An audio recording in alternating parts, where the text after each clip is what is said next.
What's up, y'all? Welcome back to a brand new video. Today, I'm going to be going over my 2023 Oscar predictions, and I'm going to tell you my picks as well, and I'll differentiate between those in a second. Yes, I'm not in my apartment. There were some issues with some leakage and some floods and stuff, so I'm back at my parents' house just for a little bit, but I wanted to get this video out, so I'm recording it anyways. So I'm going to be going over my predictions for the 95th Academy Awards, the Oscars this year, which are tomorrow. So I am not normally super up to date on Oscar movies, but I watched as a bunch of them. I tried to keep up with all of them, as many as I could, and I watched them, and I'm going to give you guys my predictions as well as my picks. And the reason those are two different things is because I don't agree with some of them, with some of the predictions. But I think that's what will win. But I'll also tell you what, in my personal opinion, should win for those categories for me. So let's just get right into it. For Best Visual Effects, there are 5 nominees. This is the easiest one to predict. The winner and my pick is Avatar: The Way of Water. I mean, it's a stunning movie.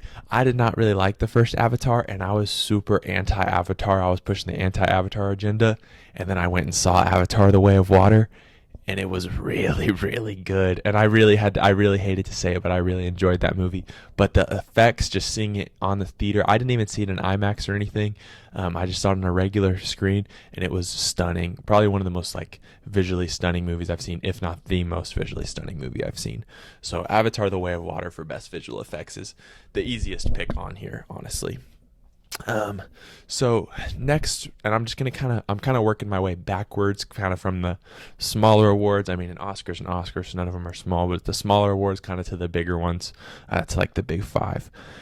But for Best Film Editing, I'm gonna say there's 5 nominees: Banshees of Inisherin, Elvis, Everything Everywhere All at Once, Tar, and Top Gun Maverick, which I saw all 5 of those. I also saw all 5 of the movies nominated for Best Visual Effects.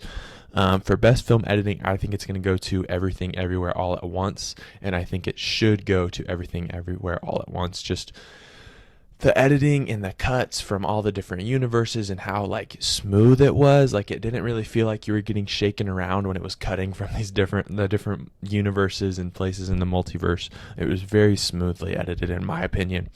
And I think second for me would have to be Elvis. Again, just the style of when they were switching from time frame to time frame throughout the movie was edited really well. But I think it's going to go to Paul Rogers for Everything Everywhere All at Once. Next, for Best Costume Design, again, I think Everything Everywhere All at Once is going to win. I've seen Black Panther, Wakanda Forever, Elvis, and Everything Everywhere All at Once. I've seen clips and different things from Babylon, and I hadn't even heard of Mrs. Harris Goes to Paris, and I looked it up a little bit, just some of the costumes. But I think Shirley Kurata, and I'm sorry for mispronouncing names throughout this video, I think is going to win for Everything Everywhere All at Once, just because there was so many different costumes for 4 characters, and it was pretty awesome. I will say, I'm going to get this out of the way now, I think that movie was a little overrated. I didn't quite enjoy it as much as I heard other people do. Now, I understand why it's receiving so much praise, and I understand why a lot of people enjoyed it. I just didn't enjoy it, it seemed as much as everyone else did. But I did read this thing the other day that I wanted to share that I saw on Twitter, and this is from IGN, that according to their calculations, Everything Everywhere All at Once has passed Lord of the Rings: The Return of the King as the most awarded movie ever, and the Oscars haven't even happened yet. And so I read into the article a little bit, and it's talking about all of the different organizations that nominate for movies. It looked at the more major ones, not just a random list like this where it's this is what should win, this is my winner, but the more official organizations. And they looked at ones that nominated and were eligible for both Everything Everywhere All at Once and Lord of the Rings: Return of the King. Since obviously that was been 20 years, there's been new organizations and whatnot, and they compared those two so that the same organizations and nominations, and Everything Everywhere All at Once has already surpassed Lord of the Rings: Return of the King, and I have a feeling it's going to win quite a few Oscars. But next, for Best Makeup and Hairstyling, so All Quiet on the Western Front, The Batman, Black Panther, Wakanda Forever, and Elvis, I've won. I've watched The Whale. I have not yet watched, and I won't be able to watch before the Oscars. I was having a really hard time finding somewhere to rent it or buy it or whatever, and it was like $20, and I wasn't going to spend $20 on it. I'm going to be honest. And I was thinking that might be my pick for best makeup and hairstyling. But I think my pick, as well as my prediction, is going to be Elvis. I think Elvis is going to win for best makeup and hairstyling. Best cinematography. So I have seen 3 of the movies that were nominated for best cinematography: All Quiet on the Western Front, Elvis, and Tar, which a lot of those you're going to hear those names a lot. I have not seen Bardo, False Chronicle of a Handful of Truths, or Empire of Light. But my pick for best cinematography, as well as my prediction, is All Quiet on the Western Front. So that's James Friend. I think will probably take home the Oscar for best cinematography this year. For best production design, so on a lot of my picks and predictions, I did not make a prediction or pick a movie that I have not seen. This is one of the exceptions for that.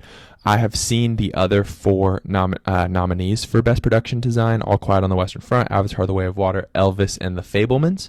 I have not seen Babylon. I was going to try to watch it, but it was just hard for me to find 3 hours, but I'm sure I'll watch it eventually.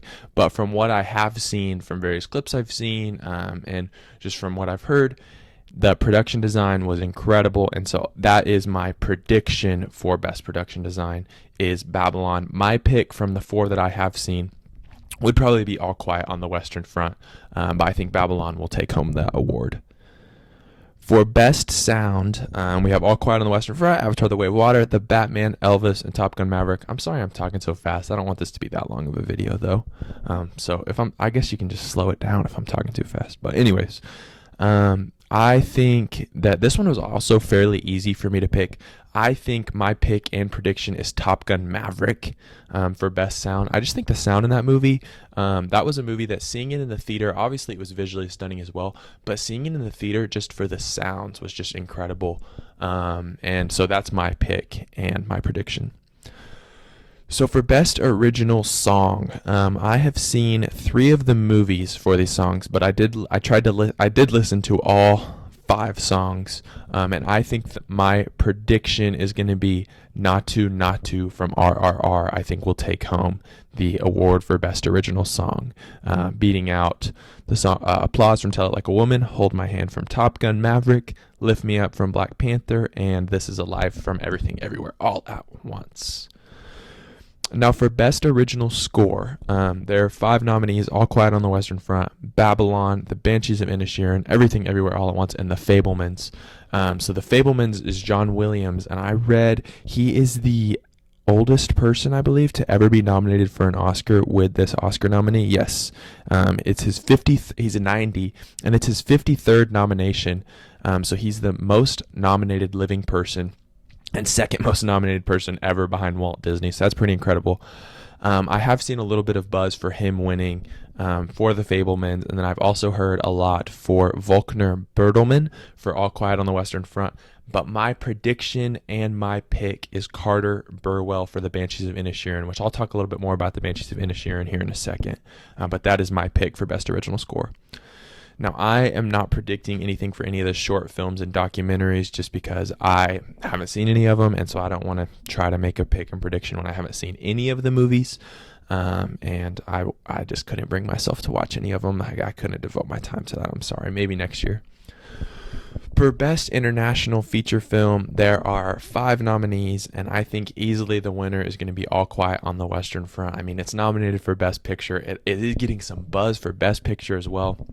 So I think it'll easily take home the award for Best International Feature Film. And I'm honestly surprised that, and I was trying to figure out why, and maybe, I think it said maybe the country of India submitted a different movie, but I couldn't figure out why Naatu Naatu was not nominated for Best International Feature Film, because I do think that it would have maybe given All Quiet on the Western Front a little bit of a run for its money more than these other ones. I think second place for me would have to be Argentina in 1985, but All Quiet on the Western Front I think will easily take that home.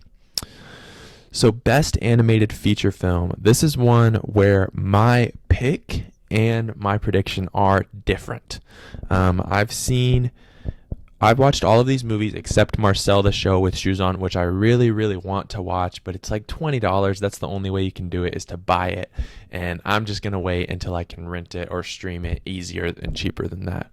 But the 4 nominees that I did see, I saw the other 4 were Guillermo del Toro's Pinocchio, Puss in Boots: The Last Wish, The Sea Beast, and Turning Red.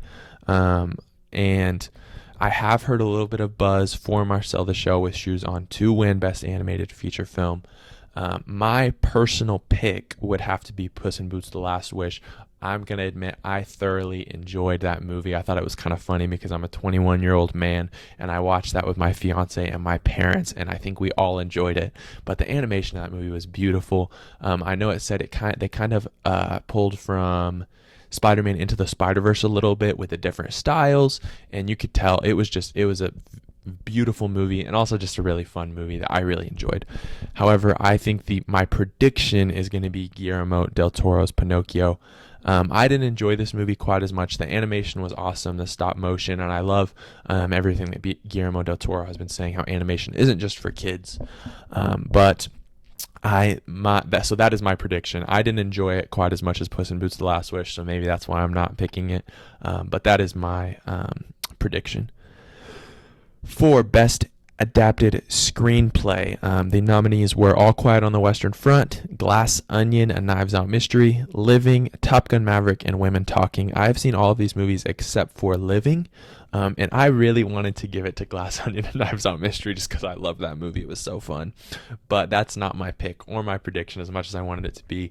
I'm going to have to go with All Quiet on the Western Front as my pick and my prediction, just because it's based on a novel, and that's why it's nominated in this category. But it was a great screenplay.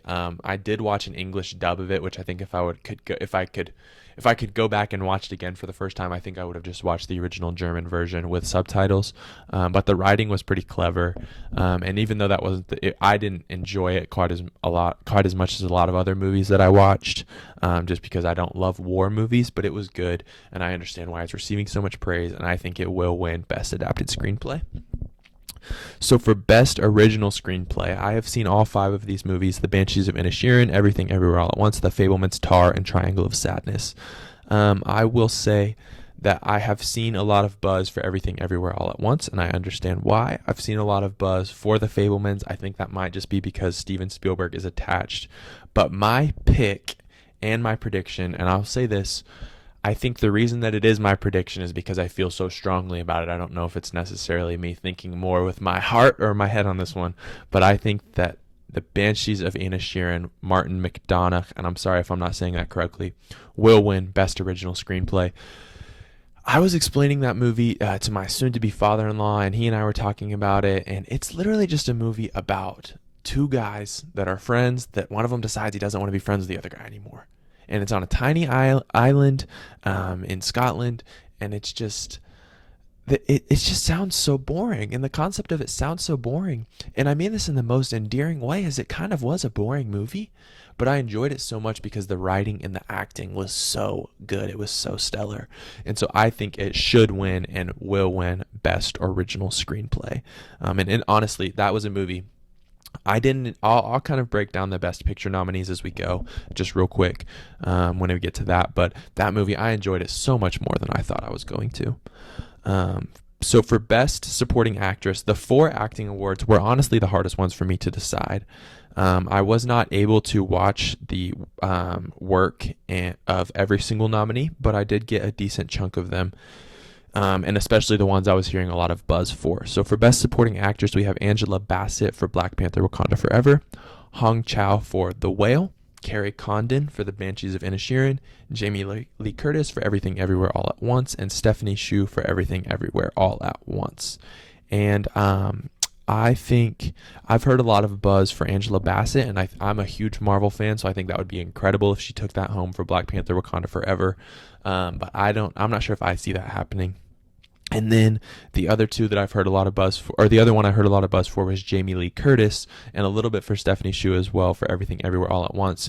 But I've also heard that they, when it has 2 nominees for the same movie, they can kind of pull votes from each other. So my pick and prediction is Carrie Condon from The Banshees of Inisherin. And like I said, I thoroughly enjoyed that movie. The acting was so good, and it seemed like she was the only sane character in that movie, and she knew it, and all the other characters knew it, and we knew it, and I just really enjoyed her performance in that movie. So for Best Supporting Actor, same thing. I've seen four of the nominees I watched there were Brendan Gleeson and Barry Keoghan, and I'm not sure if I'm saying Barry's last name correctly, but for the Banshees of Inisherin, I thought both of them were spectacular, especially Brendan Gleeson. I know Barry Keoghan, and again, I don't know if I'm saying that correctly because I'm not sure, but I think they both did so well, and I know Barry won. I think it was the BAFTA maybe for the Banshees of Inisherin. He took home one of those awards. I don't know if it was the Screen Actors Guild Award or what it was that he won. I did not get to watch Brian Tyree Henry in Causeway. I heard it was a great performance. Obviously, it's nominated for Best Supporting Actor. And then Judd Hirsch for The Fabelmans. I thought he was really good, but I will say, and I know that there's not really a set time for this, and that I was reading articles about like Oscar-nominated actors who weren't in the movies for very long. To me, it felt like he was in that movie for like 3 minutes. And he was great in it, but it just didn't seem like he provided much. But I think my pick, and I think that this is the prediction as well, just for the story and the fact that he was so good in this movie with the martial arts, the humor, the pathos in it that he provided, is Ke Huy Quan for Everything Everywhere All at Once. Again, I didn't enjoy that movie quite as much as everyone else, but I thoroughly enjoyed Ke Huy Quan's performance, and I hope I'm saying his name correctly. I thoroughly enjoyed his performance. It was so good, and all the different versions of him. And my fiance was making fun of me. She watched it with me because the line where he was like, "In another life, I would love to just run a laundromat and pay taxes with you." That line hit me so hard, and it was because of his delivery. And again, the writing in that movie was good, even though that wasn't my pick for Best Original Screenplay. But that is my pick and my prediction for Best Supporting Actor. And I think just the story of that would be so good if he was able to take that home. Now for Best Actress, I saw 3 of these performances. I did not see Ana de Armas's performance in Blonde as Marilyn Monroe, but I heard from a lot of what I've heard is that a lot of people are confused on why she was even nominated. I'm not going to say one way or the other because I haven't watched the movie. And the other one I have not seen is Andrea Riseborough in To Leslie, which that's another one. I haven't heard much buzz about her winning, and so I didn't see that movie. But I have seen The Fabelmans, Tar, and Everything Everywhere All at Once. And Cate Blanchett, I don't think it's going to go to Michelle Williams in The Fabelmans, even though she was really good. Cate Blanchett and Tar and Michelle Yeoh for Everything Everywhere All at Once are the 2 that I've heard the most buzz for winning. And I think Cate Blanchett was incredible in Tar, but I think Michelle Yeoh is going to take it home for Everything Everywhere All at Once. Again, the acting in the movie was so good. Obviously, 4 of the lead actors were nominated for the acting Oscars here. But I think Michelle Yeoh is going to take it home. And it's not quite the same story, but a similar heartwarming, feel-good story as Ke Huy Quan, with Michelle Yeoh taking that home. So that is my pick and my prediction. So for Best Actor, I think this one was the hardest. I was really going back and forth between 3 nominees, and these were the 3 that I've heard the most buzz for as well. I did not watch Paul Mescal in Aftersun, Bill Nye in Living, or Brendan Fraser in The Whale. I talked about The Whale earlier. It was just hard for me to get a hold of it to watch it. But I do think that Brendan Fraser has been getting a lot of buzz, and I think so I'm not, and from what I've seen, it was a great performance, just from a few clips I've seen, and I think that would be a feel-good story if Brendan Fraser take that home. So if he took it home, I would be absolutely ecstatic and very excited for him. And it's a similar story to Ke Huy Quan, where he was maybe not, I know Ke wasn't as blacklisted as Brendan Fraser was, but just the comeback story I think is really heartwarming. And the other 2 that I've heard a lot of buzz for were Colin Farrell and Austin Butler. I loved Colin Farrell's performance in The Banshees of Inisherin. If you've seen the movie, you'll understand that he wasn't an interesting character, but he was a nice guy, and he was a good guy. I think is how they put it. He's a simple man, but he was so good in that movie. But my pick is Austin Butler as Elvis, and I think he's my prediction, as well as Austin Butler winning for Elvis. He was so good in that movie, and I think the fact that he pretty much became Elvis is really going to help with him winning that. So for Best Director, I've seen all 5 of the nominees, but I'm not going to say my pick and prediction quite yet because it goes with my Best Picture pick. And all 5 of the movies nominated were nominated for Best Picture. And I know those usually, I think it's like 76 or 82 or something. It was a random number % of the time, but pretty high. That's the same winner for both. So let me go through the Best Picture nominees real quick. I actually watched all 10 Best Picture nominees over the past couple months. Really the past few weeks, I sat down and was able to watch all of these. A couple of them I saw in theaters. I'm just going to break them down real quick. All Quiet on the Western Front, I talked a little bit about. I didn't enjoy it just because I don't love war movies. And I think if I would have watched the German original dialogue with English subtitles, that would have been better. But I think it was a great movie, and I've heard a lot of buzz for it as a winner. Avatar: The Way of Water, I think, was the movie I enjoyed the most on here, just because that movie is right up my alley as a sci-fi movie. Even though I was going in as a hater, that movie's right up my alley. I don't think it's going to win, but I'm glad it got a nomination here, as well as a couple other big blockbuster movies that are on here. I'm glad it got a nomination because I think that blockbuster movies should get more nominations than they normally do.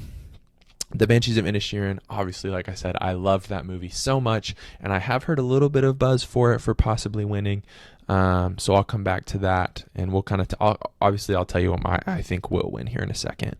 Elvis, I haven't heard quite as much buzz for winning. I've heard for different categories, but not for Best Picture. I enjoyed Elvis. I saw it originally in the theater. I think it was a little bit too long, which I guess I could say the same thing about Avatar: The Way of Water. But it was a great movie. Everything Everywhere All at Once, I've already talked enough about how I didn't enjoy it quite as much as everyone else did, but I understand why people enjoyed it, and I understand why it's receiving so much buzz. The Fabelmans, I really enjoyed. I think I rate all the movies that I watched just for myself.